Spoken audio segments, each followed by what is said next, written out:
नमस्कार, दूरदर्शन खबरां 'च आप सब दा स्वागत। मैं हाँ जतिंदर सिंह। पहला पेश ने चोणवीआं खबरां। भारतीय जनता पार्टी के एक वफद ने अज चोण कमिशन नाल मुलाकात की। पश्चिम बंगाल की मुख मंत्री ममता बैनर्जी वालों चोणां दौरान कानून ते प्रबंध दीआं धज्जियां उड़ाउण दी कीती शिकायत। केंद्र वालों देश भर में कोविड टीकाकरण की मुहिम तेज़ करने का फैसला। अप्रैल महीने के सारे ही दिनों में टीकाकरण किया जाएगा। देश में कोरोना के नवे मामलों ते महामारी नाल मौतों की गिणती च वाधा जारी।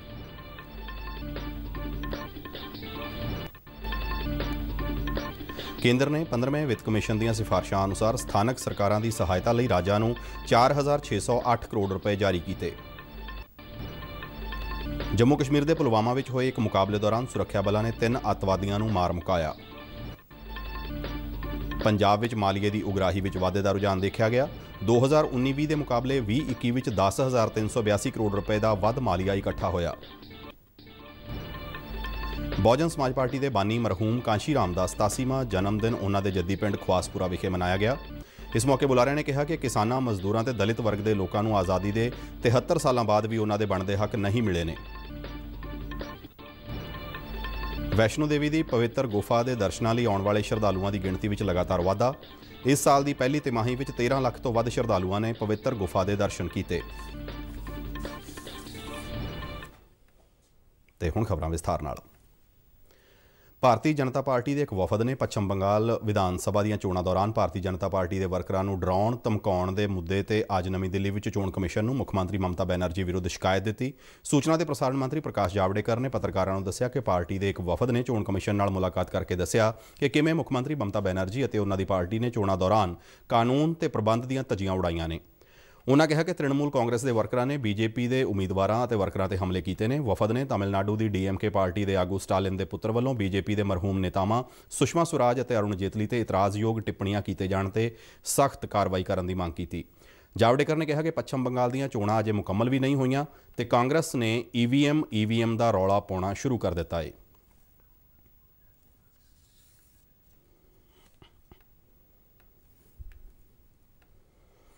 मुद्दे उठाए।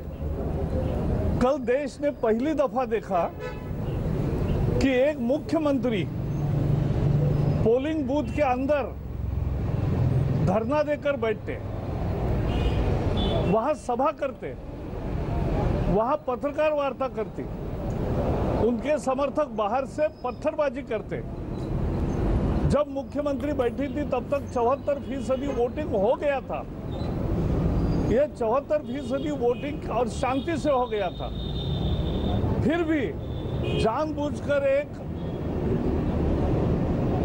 भाव पैदा करने के लिए और उसके साथ एक अशांति पैदा करने के लिए मुख्यमंत्री ने यह काम किया। हमने चुनाव आयोग को उसके संदर्भ में फोटो सहित सब कुछ दिया है।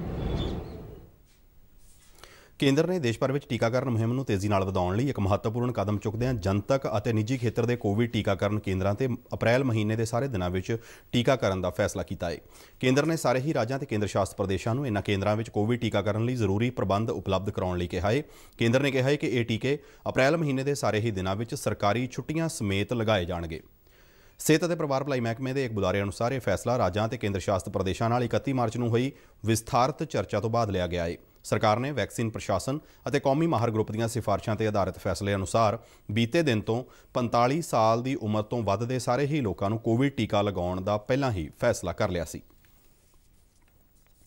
देश भर च कोरोना के मामलों च लगातार वाधा दर्ज किया जा रहा है। केंद्रीय सेहत और परिवार भलाई मंत्रालय वालों जारी आंकड़िਆਂ मुताबक पिछले 24 घंटिया दौरान देश भर में 81,466 नवे मामलों की पुष्टि हुई है, जिस नाल देश में कोरोना के कुल पॉजिटिव मामलों की गिणती वध के 1,23,03,131 हो गई है। बीते 24 घंटिया च इस महामारी नाल 469 व्यक्तियों की मौत हुई है, जिस नाल कोरोना नाल मरण वालियां की कुल गिणती 1,63,396 तक पुज गई है। देश भर 1,15,25,039 व्यक्तियों ने कोरोना वायरस तो मुक्ति हासिल की है। देश में एक्टिव मामलों की गिणती 6,14,696 ते पुज गई है। देश की कोरोना तो रिकवरी दर घट के 93.68% रह गई है, जबकि एक्टिव मामलों की दर वध के 5% हो गई है। ਕੇਂਦਰ ਸਰਕਾਰ ਨੇ ਰਾਜਾਂ ਨੂੰ ਸਥਾਨਕ ਸਰਕਾਰ ਸੰਸਥਾਵਾਂ ਲਈ 4,608 ਕਰੋੜ ਰੁਪਏ ਦੀ ਆਰਥਿਕ ਸਹਾਇਤਾ ਜਾਰੀ ਕੀਤੀ ਹੈ। ਵਿੱਤ ਮੰਤਰਾਲਾ ਨੇ ਕਿਹਾ ਹੈ ਕਿ ਇਹ ਗ੍ਰਾਂਟਾਂ ਦੋਵੇਂ ਪੇਂਡੂ ਸਥਾਨਕ ਸਰਕਾਰਾਂ ਅਤੇ ਸ਼ਹਿਰੀ ਸਥਾਨਕ ਸਰਕਾਰਾਂ ਲਈ ਹੋਣਗੀਆਂ। ਇਹ ਗ੍ਰਾਂਟਾਂ 15ਵੇਂ ਵਿੱਤ ਕਮਿਸ਼ਨ ਦੀਆਂ ਸਿਫਾਰਿਸ਼ਾਂ ਅਨੁਸਾਰ ਜਾਰੀ ਕੀਤੀਆਂ ਗਈਆਂ ਨੇ। ਪਿਛਲੇ ਮਾਲੀ ਵਰ੍ਹੇ ਵਿੱਚ ਕੇਂਦਰ ਨੇ 28 ਰਾਜਾਂ ਨੂੰ ਸਥਾਨਕ ਸਰਕਾਰਾਂ ਲਈ ਗ੍ਰਾਂਟਾਂ ਵਜੋਂ 87,460 ਕਰੋੜ ਰੁਪਏ ਜਾਰੀ ਕੀਤੇ ਸਨ। ਇਹਨਾਂ ਵਿੱਚੋਂ 60,750 ਕਰੋੜ ਰੁਪਏ ਪੇਂਡੂ ਸਥਾਨਕ ਸਰਕਾਰਾਂ ਨੂੰ ਜਾਰੀ ਕੀਤੀ ਗਈ, ਜਦਕਿ ਬਾਕੀ ਦੀ 26,710 ਕਰੋੜ ਰੁਪਏ ਦੀ ਆਰਥਿਕ ਸਹਾਇਤਾ ਸ਼ਹਿਰੀ ਸਥਾਨਕ ਸਰਕਾਰਾਂ ਨੂੰ ਜਾਰੀ ਕੀਤੀ ਗਈ ਸੀ। ਪੇਂਡੂ ਸਥਾਨਕ ਸਰਕਾਰਾਂ ਨੂੰ ਦਿੱਤੀ ਗਈ ਗ੍ਰਾਂਟ ਸੈਨੀਟੇਸ਼ਨ ਅਤੇ ਖੁੱਲ੍ਹੇ ਵਿੱਚ ਪਖਾਨੇ ਨੂੰ ਮੁਕਤ ਰੱਖਣ ਲਈ ਅਤੇ ਪੀਣ ਵਾਲੇ ਪਾਣੀ ਦੀ ਸਪਲਾਈ, ਬਾਰਿਸ਼ ਦੇ ਪਾਣੀ ਨੂੰ ਇਕੱਠਾ ਕਰਨ ਅਤੇ ਪਾਣੀ ਨੂੰ ਮੁੜ ਤੋਂ ਵਰਤੋਂ ਵਿੱਚ ਲਿਆਉਣ ਦੇ ਕੰਮਾਂ ਤੇ ਖਰਚ ਕੀਤੀ ਜਾਵੇਗੀ। ਇਹ ਰਕਮ ਠੋਸ ਕੂੜਾ ਕਰਕਟ ਪ੍ਰਬੰਧਨ ਅਤੇ ਸਫਾਈ ਦੇ ਨਾਲ-ਨਾਲ ਹਵਾ ਦੇ ਮਿਆਰ ਵਿੱਚ ਸੁਧਾਰ ਦੀਆਂ ਜ਼ਰੂਰਤਾਂ ਨੂੰ ਵੀ ਪੂਰਾ ਕਰੇਗੀ। ਭਾਰਤੀ ਰਿਜ਼ਰਵ ਬੈਂਕ ਨੇ ਆਨਲਾਈਨ ਲੈਣ ਦੇਣ ਦੀ ਨਵੀਂ ਪ੍ਰਣਾਲੀ ਅਪਣਾਉਣ ਲਈ ਬੈਂਕਾਂ ਅਤੇ ਹੋਰ ਵਿੱਤੀ ਸੰਸਥਾਵਾਂ ਨੂੰ ਦਿੱਤੀ ਗਈ ਸਮੇਂ ਦੀ ਹੱਦ 6 ਮਹੀਨੇ ਲਈ ਹੋਰ ਵਧਾ ਦਿੱਤੀ ਹੈ। ਵਿੱਤੀ ਸੰਸਥਾਵਾਂ ਹੁਣ 30 ਸਤੰਬਰ ਤੱਕ ਨਵੀਂ ਪ੍ਰਣਾਲੀ ਤੇ ਅਮਲ ਕਰ ਸਕਦੀਆਂ ਨੇ। ਬੈਂਕ ਦੇ ਇੱਕ ਬੁਲਾਰੇ ਨੇ ਕਿਹਾ ਹੈ ਕਿ ਇਸ ਪ੍ਰਣਾਲੀ ਅਧੀਨ ਡਿਜੀਟਲ ਭੁਗਤਾਨਾਂ ਨੂੰ ਸੁਰੱਖਿਅਤ ਅਤੇ ਯਕੀਨੀ ਬਣਾਉਣ ਦੀ ਨਵੀਂ ਵਿਵਸਥਾ ਕਾਇਮ ਕੀਤੀ ਗਈ ਹੈ। ਇਸੇ ਦੌਰਾਨ ਦੇਸ਼ ਵਿੱਚ UPI ਰਾਹੀਂ ਡਿਜੀਟਲ ਲੈਣ ਦੇਣ ਵਿੱਚ ਪਿਛਲੇ ਮਹੀਨੇ ਨਵਾਂ ਮੀਲ ਪੱਥਰ ਕਾਇਮ ਹੋਇਆ ਅਤੇ ਤਕਰੀਬਨ 5,04,000 ਕਰੋੜ ਰੁਪਏ ਦਾ ਡਿਜੀਟਲ ਤੌਰ ਤੇ ਲੈਣ ਦੇਣ ਕੀਤਾ ਗਿਆ। ਯੂਨੀਫਾਈਡ ਪੇਮੈਂਟ ਇੰਟਰਫੇਸ ਯਾਨੀ UPI ਰਾਹੀਂ ਕੀਤੇ ਜਾਣ ਵਾਲੇ ਲੈਣ ਦੇਣ ਵਿੱਚ ਇਸ ਦੌਰਾਨ ਭਾਰੀ ਵਾਧਾ ਹੋਇਆ ਹੈ। UPI ਰਾਹੀਂ IPO ਵਿੱਚ ਕੀਤੀ ਗਈ ਸਰਮਾਏਕਾਰੀ ਅਪ੍ਰੈਲ 2016 ਦੇ ਮੁਕਾਬਲੇ ਇਸ ਸਾਲ ਫਰਵਰੀ ਵਿੱਚ 4,25,000 ਕਰੋੜ ਰੁਪਏ ਤੱਕ ਵਧੀ ਹੈ। ਜੰਮੂ ਕਸ਼ਮੀਰ ਦੇ ਪੁਲਵਾਮਾ ਜ਼ਿਲ੍ਹੇ ਵਿੱਚ ਅੱਜ ਸਵੇਰੇ ਹੋਏ ਇੱਕ ਮੁਕਾਬਲੇ ਵਿੱਚ ਸੁਰੱਖਿਆ ਬਲਾਂ ਨੇ 3 ਅਣਪਛਾਤੇ ਅੱਤਵਾਦੀਆਂ ਨੂੰ ਢੇਰ ਕਰ ਦਿੱਤਾ। ਪੁਲਿਸ ਦੇ ਇੱਕ ਬੁਲਾਰੇ ਨੇ ਦੱਸਿਆ ਕਿ ਕੱਲ੍ਹ ਸ਼ਾਮ ਨੂੰ ਇੱਕ ਪੁਖਤਾ ਸੂਚਨਾ ਮਿਲਣ ਤੇ ਕੁਝ ਅੱਤਵਾਦੀ ਜੇਲਮ ਦਰਿਆ ਦੇ ਕੰਢੇ ਕਾਕਪੁਰਾ ਵਿੱਚ ਲੁਕੇ ਹੋਏ ਨੇ। ਸੁਰੱਖਿਆ ਬਲਾਂ ਨੇ ਵਿਸ਼ੇਸ਼ ਆਪਰੇਸ਼ਨ ਗਰੁੱਪ ਨੇ ਇਲਾਕੇ ਨੂੰ ਘੇਰਾ ਪਾ ਲਿਆ ਅਤੇ ਤਲਾਸ਼ੀ ਮੁਹਿੰਮ ਸ਼ੁਰੂ ਕਰ ਦਿੱਤੀ। ਸੁਰੱਖਿਆ ਬਲਾਂ ਨੇ ਕਾਕਪੁਰਾ ਤੋਂ ਬਾਹਰ ਜਾਣ ਵਾਲੇ ਸਾਰੇ ਹੀ ਰਸਤਿਆਂ ਨੂੰ ਬੰਦ ਕਰ ਦਿੱਤਾ ਅਤੇ ਜਦੋਂ ਉਹ ਅੱਤਵਾਦੀਆਂ ਦੇ ਲੁਕਣ ਟਿਕਾਣੇ ਵੱਲ ਵਧ ਰਹੇ ਸਨ ਤਾਂ ਅੱਤਵਾਦੀਆਂ ਨੇ ਆਟੋਮੈਟਿਕ ਹਥਿਆਰਾਂ ਨਾਲ ਫਾਇਰਿੰਗ ਸ਼ੁਰੂ ਕਰ ਦਿੱਤੀ, ਜਿਸ ਦੇ ਜਵਾਬ ਵਿੱਚ ਸੁਰੱਖਿਆ ਬਲਾਂ ਨੇ ਵੀ ਫਾਇਰਿੰਗ ਕੀਤੀ। ਹਨੇਰਾ ਹੋਣ ਤੇ ਸੁਰੱਖਿਆ ਬਲਾਂ ਨੇ ਕਾਰਵਾਈ ਰੋਕ ਦਿੱਤੀ ਅਤੇ ਅੱਜ ਸਵੇਰੇ ਮੁੜ ਤੋਂ ਅੱਤਵਾਦੀਆਂ ਦੇ ਲੁਕਣ ਟਿਕਾਣੇ ਵੱਲ ਵਧਣਾ ਸ਼ੁਰੂ ਕੀਤਾ ਤਾਂ ਉਹਨਾਂ ਨੇ ਮੁੜ ਤੋਂ ਗੋਲੀਆਂ ਚਲਾਉਣੀਆਂ ਸ਼ੁਰੂ ਕਰ ਦਿੱਤੀਆਂ।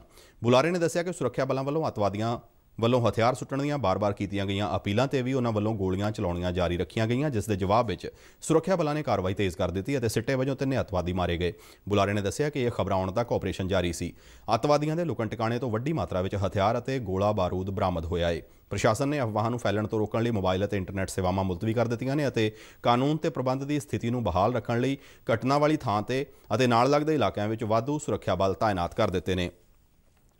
ਕਸ਼ਮੀਰ ਰੇਂਜ ਦੇ IG ਵਿਜੇ ਕੁਮਾਰ ਨੇ ਇਸ ਕਾਮਯਾਬੀ ਲਈ ਸੁਰੱਖਿਆ ਬਲਾਂ ਨੂੰ ਵਧਾਈ ਦਿੰਦਿਆਂ ਕਿਹਾ ਹੈ ਕਿ 3 ਅੱਤਵਾਦੀ ਸ਼੍ਰੀਨਗਰ ਦੇ ਬਾਹਰ ਨੌਗਾਮ ਵਿੱਚ ਇੱਕ BJP ਨੇਤਾ ਦੇ ਘਰ ਤੇ ਕੀਤੇ ਗਏ ਹਮਲੇ ਲਈ ਜ਼ਿੰਮੇਦਾਰ ਸਨ। ਇਸ ਹਮਲੇ ਵਿੱਚ BJP ਨੇਤਾ ਦਾ ਇੱਕ ਸੁਰੱਖਿਆ ਕਰਮੀ ਸ਼ਹੀਦ ਹੋ ਗਿਆ ਸੀ।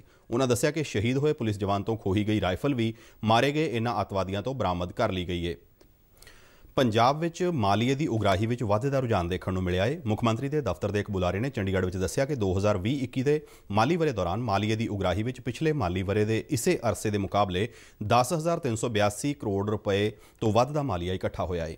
ਬੁਲਾਰੇ ਨੇ ਦੱਸਿਆ ਕਿ 2020-21 ਦੌਰਾਨ ਮਾਲੀਏ ਦੀ ਕੁੱਲ ਉਗਰਾਹੀ 42,918.34 ਕਰੋੜ ਰੁਪਏ ਸੀ, ਜੋ ਪਿਛਲੇ ਮਾਲੀ ਵਰ੍ਹੇ ਦੌਰਾਨ ਇਕੱਠੇ ਕੀਤੇ ਗਏ 32,536.26 ਕਰੋੜ ਰੁਪਏ ਦੇ ਮੁਕਾਬਲੇ 31.91% ਦਾ ਵਾਧਾ ਦਰਸਾਉਂਦਾ ਹੈ। ਬੁਲਾਰੇ ਨੇ ਦੱਸਿਆ ਕਿ 2020-21 ਦੌਰਾਨ ਵੈਟ ਅਤੇ GST ਤੋਂ ਪ੍ਰਾਪਤ ਹੋਇਆ ਮਾਲੀਆ 6,113.54 ਕਰੋੜ ਇਹ ਜਦਕਿ ਪਿਛਲੇ ਮਾਲੀ ਵਰ੍ਹੇ ਦੌਰਾਨ ਇਹ 5,408.12 ਕਰੋੜ ਰੁਪਏ ਸੀ ਅਤੇ ਇਸ ਤਰ੍ਹਾਂ ਇਸ ਵਿੱਚ 13.04% ਦਾ ਵਾਧਾ ਹੋਇਆ ਹੈ। ਇਸੇ ਤਰ੍ਹਾਂ 2020-21 ਦੇ ਮਾਲੀ ਵਰ੍ਹੇ ਦੌਰਾਨ ਐਕਸਾਈਜ਼ ਤੋਂ 6,091.21 ਕਰੋੜ ਰੁਪਏ ਦਾ ਮਾਲੀਆ ਇਕੱਠਾ ਹੋਇਆ ਹੈ, ਜੋ ਪਿਛਲੇ ਸਾਲ ਇਕੱਠੇ ਕੀਤੇ ਗਏ 5,022.86 ਕਰੋੜ ਰੁਪਏ ਦੇ ਮੁਕਾਬਲੇ 1,068.35 ਕਰੋੜ ਰੁਪਏ ਵਾਧੇ। GST ਤੋਂ ਪ੍ਰਾਪਤ ਹੋਇਆ ਮਾਲੀਆ ਤੇ ਮੁਆਵਜ਼ਾ ਸੈਸ ਜੋ 2019-20 ਵਿੱਚ 22,105.28 ਕਰੋੜ ਰੁਪਏ ਸੀ, 2020-21 ਦੇ ਮਾਲੀ ਵਰ੍ਹੇ ਵਿੱਚ 30,713.59 ਕਰੋੜ ਰੁਪਏ ਤੱਕ ਪਹੁੰਚ ਗਿਆ, ਜਿਸ ਨਾਲ ਇਸ ਵਿੱਚ 8,608.31 ਕਰੋੜ ਰੁਪਏ ਦਾ ਵਾਧਾ ਦਰਜ ਕੀਤਾ ਗਿਆ।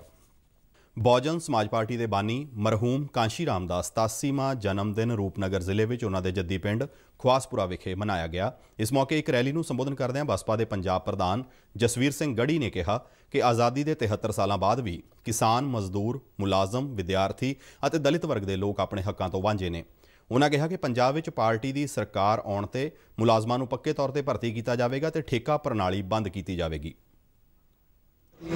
पोस्ट मैट्रिक स्कॉलरशिप स्कीम चल रही सी 2010 ਤੋਂ ਬਾਅਦ ਲਗਾਤਾਰ ਚੱਲ ਰਹੀ ਸੀ, ਕਾਂਗਰਸ ਨੇ ਖਤਮ ਕੀਤੀ। ਇਹਦਾ ਮਤਲਬ ਅਸੀਂ ਚਲਾ ਸਕਦੇ ਹਾਂ ਕਿ ਪਹਿਲਾਂ ਵੀ ਚੱਲੀ ਹੈ।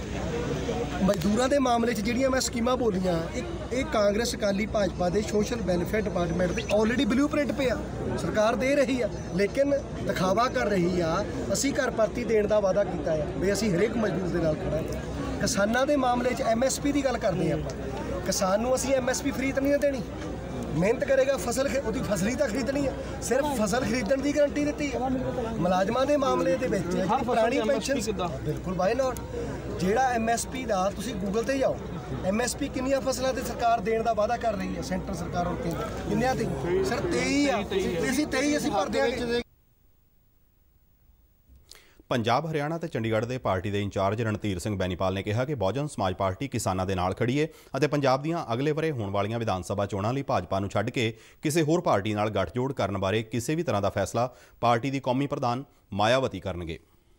हमारी सरकार नहीं है और 2007 से लेकर के 2012 तक एक भी क्राइम का कहीं लिस्ट में नाम नहीं है और एक भी बलात्कार नहीं है। आप लोग ये मीडिया के बंधु हैं, बड़ी बातें जानते हैं, आप कहीं से भी उठा सकते हैं नेट पे से, कोई भी क्राइम इस तरह का नहीं है। अगर कोई चोर, लुटेरा, डाकू इस तरह का व्यक्ति था भी उत्तर प्रदेश में तो बहन जी की सरकार आती है 1 महीने के अंदर उन्होंने प्रदेश छोड़ने का काम किया, दूसरे प्रदेशों में चले गए। ਪ੍ਰਸਿੱਧ ਧਾਰਮਿਕ ਅਸਥਾਨ ਵੈਸ਼ਨੋ ਦੇਵੀ ਗੁਫਾ ਦੇ ਦਰਸ਼ਨ ਕਰਨ ਵਾਲੇ ਸ਼ਰਧਾਲੂਆਂ ਦੀ ਗਿਣਤੀ ਵਿੱਚ ਲਗਾਤਾਰ ਵਾਧਾ ਹੋ ਰਿਹਾ ਹੈ। ਸਰਕਾਰੀ ਸੂਤਰਾਂ ਅਨੁਸਾਰ ਇਸ ਸਾਲ ਦੀ ਪਹਿਲੀ ਤਿਮਾਹੀ ਵਿੱਚ 13 ਲੱਖ ਤੋਂ ਵੱਧ ਸ਼ਰਧਾਲੂ ਦੇਸ਼ ਦੇ ਵੱਖ-ਵੱਖ ਹਿੱਸਿਆਂ ਤੋਂ ਮਾਤਾ ਵੈਸ਼ਨੋ ਦੇਵੀ ਧਾਮ ਦੇ ਦਰਸ਼ਨ ਕਰਨ ਪਹੁੰਚੇ ਅਤੇ ਮੱਥਾ ਟੇਕਿਆ। ਵੈਸ਼ਨੋ ਦੇਵੀ ਗੁਫਾ ਬੋਰਡ ਦੇ ਇੱਕ ਅਧਿਕਾਰੀ ਨੇ ਜੰਮੂ ਵਿੱਚ ਦੱਸਿਆ ਕਿ ਵੈਸ਼ਨੋ ਦੇਵੀ ਧਾਮ ਦੇ ਦਰਸ਼ਨ ਕਰਨ ਵਾਲੇ ਸ਼ਰਧਾਲੂਆਂ ਵਿੱਚ ਭਾਰੀ ਉਤਸ਼ਾਹ ਹੈ, ਜਿਸ ਨੂੰ ਦੇਖਦਿਆਂ ਕੇਂਦਰੀ ਗ੍ਰਹਿ ਮੰਤਰਾਲਾ ਵੱਲੋਂ ਜਾਰੀ ਕੀਤੇ ਗਏ ਕੋਵਿਡ-19 ਦਿਸ਼ਾ ਨਿਰਦੇਸ਼ਾਂ ਦੀ ਸਖਤੀ ਨਾਲ ਪਾਲਣਾ ਨੂੰ ਯਕੀਨੀ ਬਣਾਉਣ ਲਈ ਵਿਸ਼ੇਸ਼ ਪ੍ਰਬੰਧ ਕੀਤੇ ਗਏ ਨੇ। उन्होंने दस्सिया कि इसे अरसे दौरान पिछले साल 12,52,734 श्रद्धालुओं ने वैष्णो देवी धाम में मत्था टेकिया सी, जबकि उस साल 18 मार्च को 3,43,000 तो वध श्रद्धालुओं ने गुफा के दर्शन किए सन, जिस तो बाद कोविड-19 महामारी के मद्देनज़र श्रद्धालुओं का गुफा के दर्शनों लिए आना मुलतवी कर दिता गया सी। उन्होंने दस्सिया कि गुफा के दर्शन करने लई रोज़ाना 15 तो 19,000 श्रद्धालु पहुँच रहे हैं। गुफा बोर्ड ने श्रद्धालुओं की निर्विघन यात्रा लिए हैलीकॉप्टर, बैटरी कारां और रोपवे दीआं सेवावां दा भी प्रबंध किया है। श्रद्धालुओं के वैष्णो देवी धाम लिए रवाना होने तो पहला Katra railway station, Katra helipad और नवें ताराकोट ट्रैक ते कोविड-19 के टैसट किए जाते हैं। ਤੇ ਬੁਲੇਟਿਨ ਦੇ ਅਖੀਰ ਵਿੱਚ ਚੋਣਵੀਆਂ ਖਬਰਾਂ ਇੱਕ ਵਾਰ ਫਿਰ ਤੋਂ। ਭਾਰਤੀ ਜਨਤਾ ਪਾਰਟੀ ਦੇ ਇੱਕ ਵਫਦ ਨੇ ਅੱਜ ਚੋਣ ਕਮਿਸ਼ਨ ਨਾਲ ਮੁਲਾਕਾਤ ਕੀਤੀ। ਪੱਛਮੀ ਬੰਗਾਲ ਦੀ ਮੁੱਖ ਮੰਤਰੀ ਮਮਤਾ ਬੈਨਰਜੀ ਵੱਲੋਂ ਚੋਣਾਂ ਦੌਰਾਨ ਕਾਨੂੰਨ ਤੇ ਪ੍ਰਬੰਧ ਦੀਆਂ ਧੱਜੀਆਂ ਉਡਾਉਣ ਦੀ ਕੀਤੀ ਸ਼ਿਕਾਇਤ। ਕੇਂਦਰ ਵੱਲੋਂ ਦੇਸ਼ ਭਰ ਵਿੱਚ ਕੋਵਿਡ ਟੀਕਾਕਰਨ ਦੀ ਮੁਹਿੰਮ ਤੇਜ਼ ਕਰਨ ਦਾ ਫੈਸਲਾ। ਅਪ੍ਰੈਲ ਮਹੀਨੇ ਦੇ ਸਾਰੇ ਹੀ ਦਿਨਾਂ ਵਿੱਚ ਟੀਕਾਕਰਨ ਕੀਤਾ ਜਾਵੇਗਾ।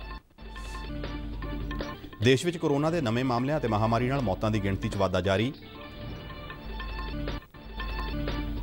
केंद्र ने 15वें वित्त कमिशन ਦੀਆਂ ਸਿਫਾਰਿਸ਼ਾਂ ਅਨੁਸਾਰ ਸਥਾਨਕ ਸਰਕਾਰਾਂ ਦੀ ਸਹਾਇਤਾ ਲਈ ਰਾਜਾਂ ਨੂੰ 4,608 ਕਰੋੜ ਰੁਪਏ ਜਾਰੀ ਕੀਤੇ। ਜੰਮੂ ਕਸ਼ਮੀਰ ਦੇ ਪੁਲਵਾਮਾ ਵਿੱਚ ਹੋਏ ਇੱਕ ਮੁਕਾਬਲੇ ਦੌਰਾਨ ਸੁਰੱਖਿਆ ਬਲਾਂ ਨੇ 3 ਅੱਤਵਾਦੀਆਂ ਨੂੰ ਮਾਰ ਮੁਕਾਇਆ। ਪੰਜਾਬ ਵਿੱਚ ਮਾਲੀਏ ਦੀ ਉਗਰਾਹੀ ਵਿੱਚ ਵਾਧੇ ਦਾ ਰੁਝਾਨ ਦੇਖਿਆ ਗਿਆ। 2019-20 ਦੇ ਮੁਕਾਬਲੇ 2020-21 ਵਿੱਚ 10,382 ਕਰੋੜ ਰੁਪਏ ਦਾ ਵੱਧ ਮਾਲੀਆ ਇਕੱਠਾ ਹੋਇਆ। ਬਹੁਜਨ ਸਮਾਜ ਪਾਰਟੀ ਦੇ ਬਾਨੀ ਮਰਹੂਮ ਕਾਂਸ਼ੀ ਰਾਮ ਦਾ 87ਵਾਂ ਜਨਮ ਦਿਨ ਉਹਨਾਂ ਦੇ ਜੱਦੀ ਪਿੰਡ ਖਵਾਸਪੁਰਾ ਵਿਖੇ ਮਨਾਇਆ ਗਿਆ। ਇਸ ਮੌਕੇ ਬੁਲਾਰਿਆਂ ਨੇ ਕਿਹਾ ਕਿ ਕਿਸਾਨਾਂ, ਮਜ਼ਦੂਰਾਂ ਤੇ ਦਲਿਤ ਵਰਗ ਦੇ ਲੋਕਾਂ ਨੂੰ ਆਜ਼ਾਦੀ ਦੇ 73 ਸਾਲਾਂ ਬਾਅਦ ਵੀ ਉਹਨਾਂ ਦੇ ਬਣਦੇ ਹੱਕ ਨਹੀਂ ਮਿਲੇ ਨੇ। ਵੈਸ਼ਨੋ ਦੇਵੀ ਦੀ ਪਵਿੱਤਰ ਗੁਫਾ ਦੇ ਦਰਸ਼ਨਾਂ ਲਈ ਆਉਣ ਵਾਲੇ ਸ਼ਰਧਾਲੂਆਂ ਦੀ ਗਿਣਤੀ ਵਿੱਚ ਲਗਾਤਾਰ ਵਾਧਾ। ਇਸ ਸਾਲ ਦੀ ਪਹਿਲੀ ਤਿਮਾਹੀ ਵਿੱਚ 13 ਲੱਖ ਤੋਂ ਵੱਧ ਸ਼ਰਧਾਲੂਆਂ ਨੇ ਪਵਿੱਤਰ ਗੁਫਾ ਦੇ ਦਰਸ਼ਨ ਕੀਤੇ।